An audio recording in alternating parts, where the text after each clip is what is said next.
ጠቅላይ ሚኒስትር አብይ አህመድ ከኤርትራ መንግስት ጋር ጸብ የተጀመረው በትግራይ ጦርነት ወቅት ነው አሉ። በኢትዮጵያና በኤርትራ መንግስታት መካከል በአሁኑ ጊዜ የሚታወቀው መቃቃር የተፈጠረው በቅርብ ጊዜ ሳይሆን በትግራይ ውስጥ ጦርነት እየተካሄደ ከነበረበት ጊዜ አንስቶ ነው ሲሉ ጠቅላይ ሚኒስትር አብይ ለተወካዮች ምክር ቤት ተናግረዋል።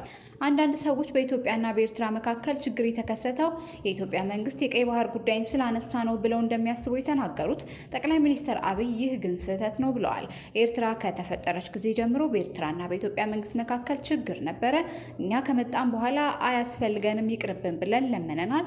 ጸቡ የተጀመረው ብዙዎች እንደሚያስቡት የቀይ ባህር ጉዳይ ሲመጣ አይደለም ያሉት ጠቅላይ ሚኒስትሩ በትግራይ ውጊያ ሲጀመር በመጀመሪያ ዙር ውጊያ ሽሬን ካላስለቀቅም በኋላ የኤርትራ ጦር ከኋላ ተከትሎ ሽሬ ገብቶ የአንዳንድ ግለሰቦችን ቤት ፎቅ ማፍረስ ሲጀምር ጸብ ተጀምሯል፣ አልተናገርንም እንጂ ብለዋል።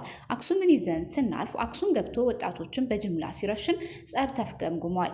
አድዋን ይዘን ስናልፍ አድዋ ሄዶ ፋብሪካዎችን ሲፈታታ ሲሰርቅ ጸብ ተጋግሏል። አዲግራት ደርሰን የመድኃኒት ፋብሪካውን የሚነቅለውን ነቅሎ የማይነቅለውን ሲያፈራርስ ጸቡ ጫና ደርሷል።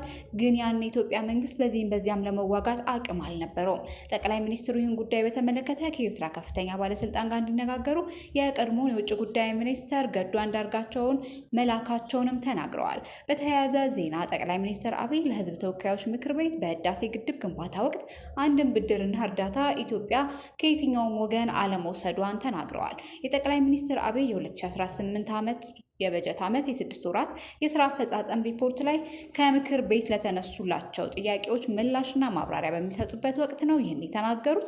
በጀግኖች ኢትዮጵያውያን ቁርጠኛ አቋም በአገርም ውስጥ ከሀገር ውጭ ባሉ ኢትዮጵያውያን በቁርጠኝነት ጨክነው በጋራ ቆመው ስለሰሩት የተከወነ ፕሮጀክት ነው ሲሉ ለግድቡ ግንባታ ብድርም ሆነ እርዳታ እንዳልወሰደች አጽንኦት ሰጥተው ተናግረዋል። የአሜሪካው ፕሬዚዳንት ዶናልድ ትራምፕ አገራቸው የታላቁ ህዳሴ ግድብን ግንባታ በገንዘብ መደገፏን በቅርብ በተደጋጋሚ ሲናገሩ የቆየ ሲሆን ይህን ተከትሎ የጠቅላይ ሚኒስትር አብይ በከፍተኛ ባለስልጣን የተሰጠ ይፋዊ ምላሽ ጠቅላይ ሚኒስትሩ ለህዝብ ተወካዮች ምክር ቤት አባላት ኢትዮጵያ ከአፍሪካ ቀዳሚ የሆነውን ታላቁ የህዳሴ ግድብ ግንባታ ብቻ እንዳልቆመች በመግለጽ ከአፍሪካ ሶስተኛ የሆነውን ኮይሻን እየሰራች ነው ብለዋል።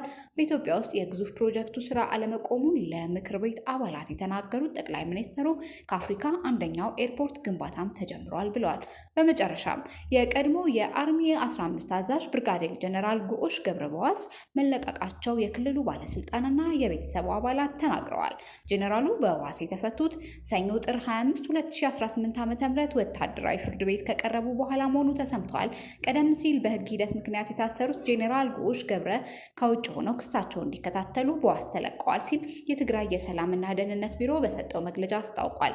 ጥር 9 2018 ዓ.ም በየጸጥታ ኃይሎች በቁጥጥር ስር የዋሉት ብርጋዴር ጀነራል ከጠላት ጋር በመገናኘት ሰራዊቱን ለማፍረስ እና የከፍተኛ አመራሮችን ትዕዛዝ በመጣስ ክስ ተመስርቶባቸዋል ሲሉ ባለስልጣናቱ ተናግረዋል። ቤተሰቦቻቸው በጀነራል አያያዝና በሌሎች ጉዳዮች ላይ ቅሬታ ሲያሰሙ የሰነበቱ ሲሆን የትግራይ የሰላምና የጸጥታ ባለስልጣን የብርጋዴር ጀነራል ጉዑሽ ከቤተሰባቸው እንዲገናኙ ማድረጉን ይገልጻል።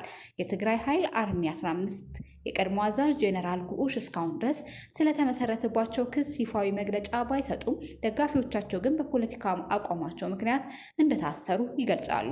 በህወሓት ከፍተኛ አመራሮች መካከል የተፈጠረው ልዩነት አለመግባባት ባለፈው ዓመት ወደ ከፍተኛ የጦር አዛዦችን መዛመቱን የሚያስታውስ ሲሆን ፖለቲካዊ ውጥረት ውስጥ አስገብቷቸዋል። አብዛኞቹ ከፍተኛ ኃይሎች አዛዥ በዶክተር ደብረጽዮን የሚመራውን ህወሓት አጀንዳ ደግፈው በአቶ ጌታቸው ረዳ ሲመራ የነበረውን የቀድሞውን ትግራይ ጊዜያዊ አስተዳደር እንዲፈርስ መወሰናቸውን ተከትሎ ነው ውጥረቱ የተፈጠረው።